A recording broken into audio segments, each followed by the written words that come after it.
Breaking news చూస్తున్నాం. 2 నెలలలో లోక్సభ రద్దు ఖాయమంటున్న కేంద్రం వ్యాఖ్యలకు అంతా ఉత్కంఠ నెలకొంది. ఒకే దేశం ఒకే ఎన్నిక బిల్లు తెచ్చే యోచనలో కేంద్ర ప్రభుత్వం ఉన్నట్లు తెలుస్తోంది. ఈ మేరకు సెప్టెంబర్ 18 నుంచి 22 వరకు పార్లమెంట్ సమావేశాలు నిర్వహించేందుకు సిద్ధమవుతోంది. దీంతో ఈ సమావేశాలపై అందరిలో ఆసక్తి నెలకొంది.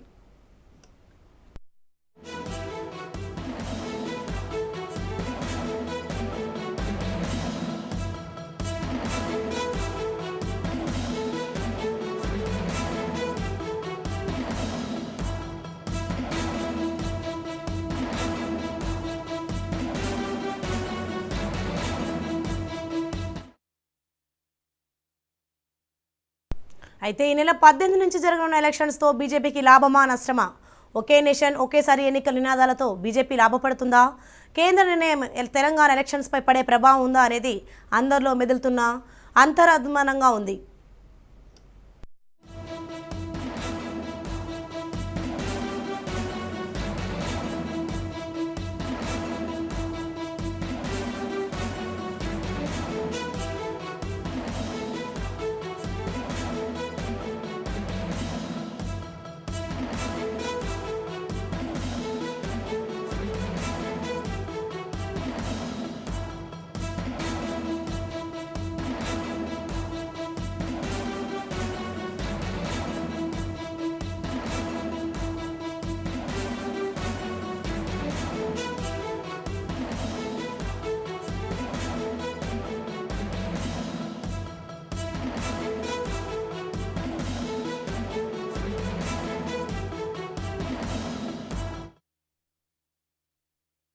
రెండు నెలల్లో లోక్సభ రద్దు ఖాయమన్న కేంద్రం వ్యాఖ్యలకు అంతా ఉత్కంఠ నెలకొంది.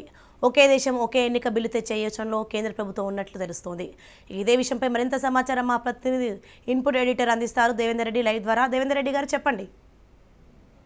మొత్తానికి ప్రత్యేక సమావేశాలు ఉత్కంఠ రేపుతున్నాయని చెప్పవచ్చు. పార్లమెంట్ లో ఈ నెల 18 నుంచి 22 వరకు జరిగే ఈ సమావేశాలు ఏ బిల్లులు పాస్ కానున్నాయి అన్న అంశాలు అన్ని రాష్ట్రాలు ఉత్కంఠగా ఎదురు చూస్తున్నాయి.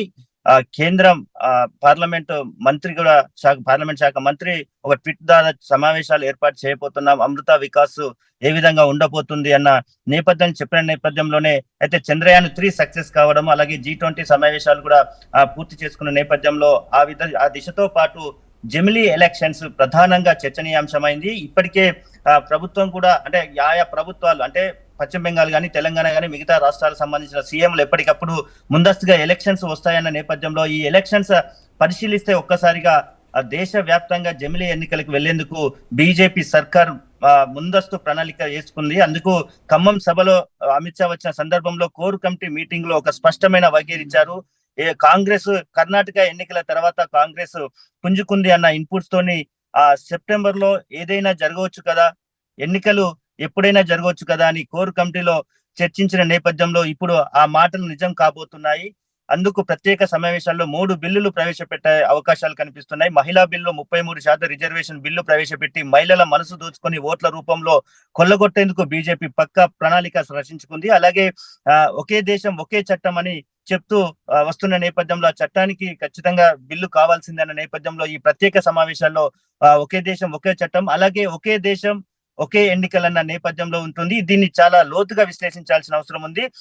రాబోయే 10 రాష్ట్రాలకు ఒకేసారి ఎన్నిక జరిపి అలాగే పార్లమెంట్ ఎలక్షన్స్ కూడా ఉండాలి. ఇందుకు బీజేపీకి పాజిటివ్ అలాగే నెగిటివ్ ఉండే అవకాశాలు ఉన్నాయి. పాజిటివ్ ఎక్కువ ఉన్న నేపథ్యంలో ఆ విధంగా ముందుకెళ్లేందుకు ఉంది. ఎందుకంటే ఇప్పటికే పూర్తి మెజార్టీ ఉన్న బీజేపీ ఆ తర్వాత ఎన్డీఏతో వెళ్లే సమయంలో కూడా 295కు పైగా సీట్లు వస్తాయని సర్వేలు చెప్తున్న నేపథ్యంలో ఖచ్చితంగా జమిలీ ఎలక్షన్ లో వెళ్తే రేపు రాబోయే ఎలక్షన్ లో 5 రాష్ట్రాలకు ఎలక్షన్స్ జరగబోతున్నాయి. అందులో ఛత్తీస్గఢ్, మధ్యప్రదేశ్, తెలంగాణతో పాటు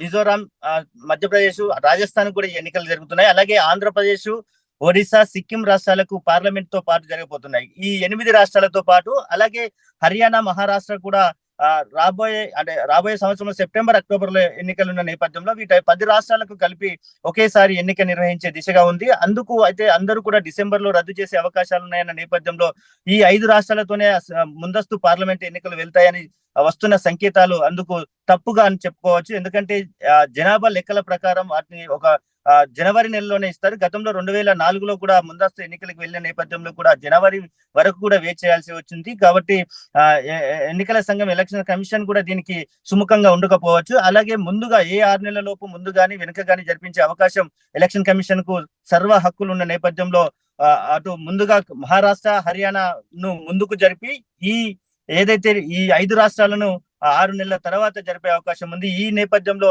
ఎన్నికలు ఖచ్చితంగా ఏప్రిల్, మార్చి మధ్యలో వచ్చే అవకాశాలు ఉన్నాయని ఢిల్లీ వర్గాలు స్పష్టం చేస్తున్నాయి. ఇలాంటి స్పష్టం చేస్తున్న సమయంలోనే అనేక అనుమానాలు తావిస్తున్నాయి. ఎందుకు బీజేపీకి పాజిటివ్ ఓటింగ్ ఏ విధంగా పెరుగుతుంది, బీజేపీకి లాభాలు ఏంటి అంటే రామ మందిరం కూడా జనవరి, ఫిబ్రవరిలో పూర్తి కావుతుంది. ఆ రామ మందిర దర్శనంతో పాటు ఇక 30 ఏళ్లుగా పెండింగ్ లో ఉన్న మహిళా రిజర్వేషన్ బిల్లును కూడా ముందు పెట్టి క్లియర్ ఓట్లు కొల్లుగొట్టే అవకాశాలు కూడా కనిపిస్తున్నాయి. ఇంకా కాశ్మీర్ కు సంబంధించిన 370 ఆర్టికల్ లో జమ్మూ కాశ్మీర్ కు ప్రత్యేక రాష్ట్ర హోదా ఇచ్చడంతో పాటు దానికి సంబంధించిన అంశాలను కూడా ఈ ప్రత్యేక సమావేశాల్లో 5 రోజుల పాటు జరిగే సమావేశాల్లో చర్చించనున్నారు. అలాగే G20 సమావేశాలతో పాటు చంద్రయాన్ 3 సక్సెస్, భారత్ ఏ విధంగా ముందుకెళ్తుంది, మోడీ నాయకత్వంలో దేశం అభివృద్ధి రాబోయే 5 ఏళ్లలో 3వ ఆర్థిక దేశంగా ఏ విధంగా నిలబెడబోతుందన్న అమృత వికాస్ పేరుతోని కూడా పార్లమెంట్ లో చర్చించే అవకాశం కనిపిస్తుంది. కాబట్టి ఒకవేళ ఈ అక్టోబర్ లోనే రద్దు చేస్తే, అంటే ఈ సెప్టెంబర్ లో పార్లమెంట్ సమావేశాలు ఏర్పాటు చేసి అక్టోబర్ లో రద్దు చేసి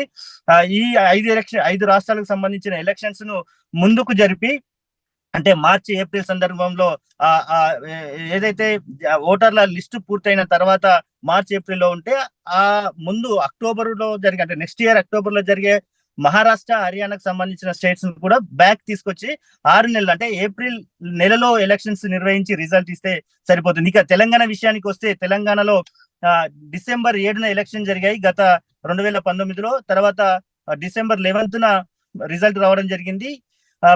జనవరి 16న అసెంబ్లీ సమావేశాలు నిర్వహించడం జరిగింది. అంటే జనవరి 16న వరకు ఖచ్చితంగా అసెంబ్లీ సమావేశాలు మళ్ళీ నిర్వహించాల్సిన అవసరం ఉంటుంది. కాబట్టి వచ్చే ఏడాది జనవరి 16 లోపే అసెంబ్లీ సమావేశం కావాలి. కాబట్టి ఈ నేపథ్యంలో ఎలక్షన్ కమిషన్ కు సర్వ హక్కులు, సర్వ అధికారాలు ఉన్న నేపథ్యంలో ఒక 6 నెలలు తర్వాత కూడా జరిపే అవకాశం ఉంది. కాబట్టి మార్చి, ఏప్రిల్ లో ఉంది. ఇప్పటికే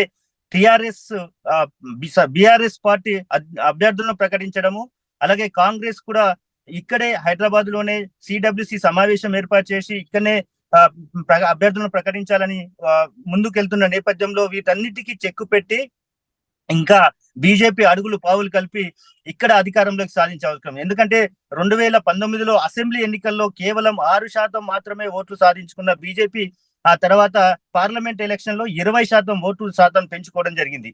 అంటే దేశం అయితే ప్రధాని మోడీకి చూసి ఆ చరిష్మాతోని ఓట్లు వేయాలని చాలా మంది అనుకుంటున్న నేపథ్యంలో రాష్ట్రంలోకి వచ్చేసరికి మరొక పార్టీ వైపు మల్లుతున్న నేపథ్యంలో ఈ ఓటు పర్సెంటేజ్ ని ఖచ్చితంగా పెంచుకోవాల్సిన అవసరం ఉంది. అంటే ఖచ్చితంగా పార్లమెంట్ ఎలక్షన్స్ తోనే వెళ్లాల్సిన అవసరం ఉంది అని చెప్పేసి బీజేపీ భావిస్తుంది. ఈ నేపథ్యంలో మిగతా రాష్ట్రాలు ఏదైతే రాజస్థాన్ కానీ, మధ్యప్రదేశ్ కానీ, ఛత్తీస్గఢ్ లాంటి రాష్ట్రాల్లో, ఛత్తీస్గఢ్ లో కాంగ్రెస్ మళ్ళీ రాబోతుందని సర్వేలు చెప్తున్నాయి.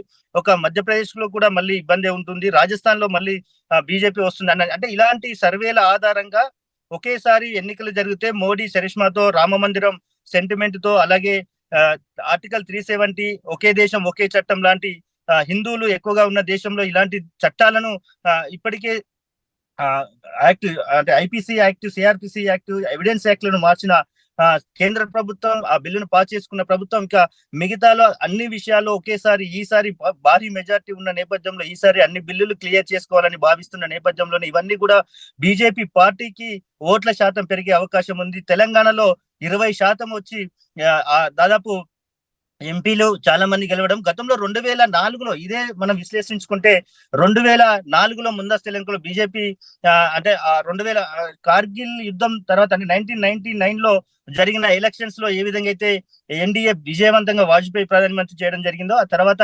2004లో ముందస్తుకు వచ్చి ఏదైతే నెగిటివ్ ఉంటుందో ఆ నెగిటివ్ ను కూడా ఆలోచించిస్తుంది. ఆ నెగిటివ్ విషయంలో కూడా ముందస్తు ఎన్నికల్లో వచ్చిన తర్వాత అప్పటి ఎన్డీఏ ప్రభుత్వం బొక్కబోర్ల పడింది. కాబట్టి అలాంటి లేకుండా అమృత వికాస్ పేరుతోని ఏ విధంగా ముందుకెళ్ళాలి, అభివృద్ధి పేరుతోని ఏ విధంగా ఓట్లు రాబట్టాలి, మహిళా బిల్లుతోని, అలాగే కాశ్మీర్ ఇష్యూ కానీ, సివిల్ కోడ్, అంటే ఒకే దేశం ఒకే ఎన్నికల్లో ఎంత వరకు మనం ఖర్చును తగ్గించవచ్చు, అలాగే ఖర్చు పెరగడంతో పాటు ప్రతి ఏడాది ఏదో ఒక ఎలక్షన్స్ ఉన్న రాష్ట్రాల్లో ప్రజలను ఆకర్షించేందుకు కేంద్ర ప్రభుత్వం నుంచి పథకాలు ప్రవేశపెట్టాల్సి వస్తుంది. ఉచిత పథకాలతోని ప్రభుత్వాలకు భారీగా నష్టాలు చేకూరుతున్నాయన్న నేపథ్యంలో కూడా ఇవన్నింటినీ ఆలోచించి బీజేపీ సర్కార్ ముందస్తుగానే ఈ ఈ నెల 18, 22 వరకు సమావేశాల్లో చాలా సుదీర్ఘంగా చర్చలు జరిపించి ఆ తర్వాత ఈ 3 బిల్లును జమిలీ ఎన్నికలకి వెళ్ళాలనే ఆలోచనలో. అయితే ఇదంతా 10 రాష్ట్రాలైన తర్వాత గతంలో కర్ణాటక ఎలక్షన్స్ జరిగాయి. కర్ణాటక ఎలక్షన్స్ 6 నెలలు కూడా జరగలేదు. కాబట్టి ఈ కర్ణాటక ఎలక్షన్స్ ఏం చేస్తారు,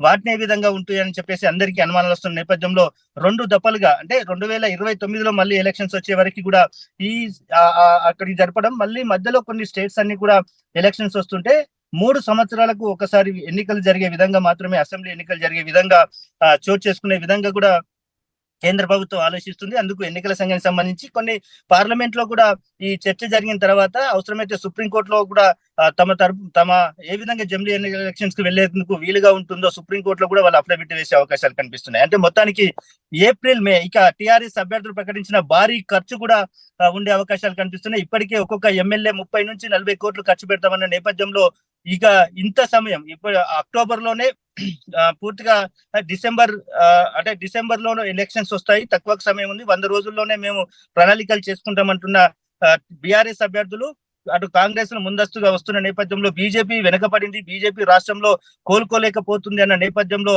ఆ తర్వాత మరొక 3 నెలల సమయము ఉంటుంది. కాబట్టి బీజేపీకి ఓటు శాతం పెరుగుతుంది. క్రాస్ ఓటింగ్ కూడా జరిగే అవకాశం ఉంది. ఎందుకంటే పార్లమెంట్ ఎలక్షన్ లో ముందుగా ఎంపీ అభ్యర్థికి ఓటేయాలి, తర్వాత ఎమ్మెల్యే అభ్యర్థికి ఓటేసే అవకాశం ఉంటుంది. అందులో క్రాస్ ఓటింగ్ ద్వారా కూడా పెద్ద ఎత్తున బీజేపీకి లబ్ధి చేకూరే అవకాశం ఉంటుంది. మోడీని చూసి ఖచ్చితంగా దేశంలో మోడీ రావాలి అని కోరుకునే అవకాశాలు ఉన్నాయి. కాబట్టి ఇప్పటికిప్పుడు కూడా సి ఓటర్స్ మిగతా సర్వేలలో అన్నిట్లో కూడా బీజేపీకి 295 పైగా సీట్లు వస్తాయి. ఎన్డీఏ గవర్నమెంట్ ఫామ్ చేస్తున్న నేపథ్యంలో ఇక కలిసి వచ్చే అవకాశాలు ఏమేమి ఉన్నాయో వాటన్నింటినీ కూడా బేరేజ్ చేసుకుని ముందస్తు ఎన్నికలకు అలాగే మార్చి, ఏప్రిల్ లోకి వెళ్లేందుకు, దాంతో పాటు 10 రాష్ట్రాలను ఆంధ్రప్రదేశ్ తో పాటు తెలంగాణ, అలాగే మిజోరాం, మధ్యప్రదేశ్, రాజస్థాన్, ఛత్తీస్గఢ్, మహారాష్ట్ర, హర్యానా లాంటి రాష్ట్రాలకు కూడా ముందస్తుగా 10 రాష్ట్రాలతోని ఒకేసారి పార్లమెంట్ ఎన్నికలు జరిగే అవకాశాలు మనకైతే ఇప్పుడు స్పష్టంగా కనిపిస్తున్నాయి. మరొక దశల వారీగా వీటిని రామ మందిరాన్ని బీజేపీ ఓట్లుగా మలుచుకోవడం, మహిళా బిల్లుని కూడా 30 సంవత్సరాలుగా పెండింగ్ లో ఉన్న 33% మహిళా బిల్లుని క్లియర్ చేసేందుకు, అలాగే కాశ్మీర్ అంశంలో 370 ప్రత్యేక హోదాగా రాష్ట్ర హోదా ఇచ్చి ఎన్నికలు జరిపేందుకు అన్ని ప్రణాళికలు సిద్ధం చేసుకోవడము, ఒకే దేశం ఒకే చట్టం తోటి చట్టాన్ని కూడా అందరూ ఒక సమానమే అని ఇప్పటికే ఐపీసీ, సిఆర్పిసి, ఎవిడెన్స్ యాక్ట్ మార్చిన నేపథ్యంలో ఇంకా మిగతావన్నీ కూడా ఒకే వేదిక కిందికి వచ్చే అవకాశాలు కనిపిస్తాయి. వీటన్నింటినీ బేరేజ్ చేసుకునే బీజేపీ ఎన్నికలకు అస్త్రాలను ముందు చేసుకుని ముందస్తు ఎన్నికలకు వెళ్ళబోతుందని చెప్పుకోవచ్చు. Right, thank you Devender Reddy.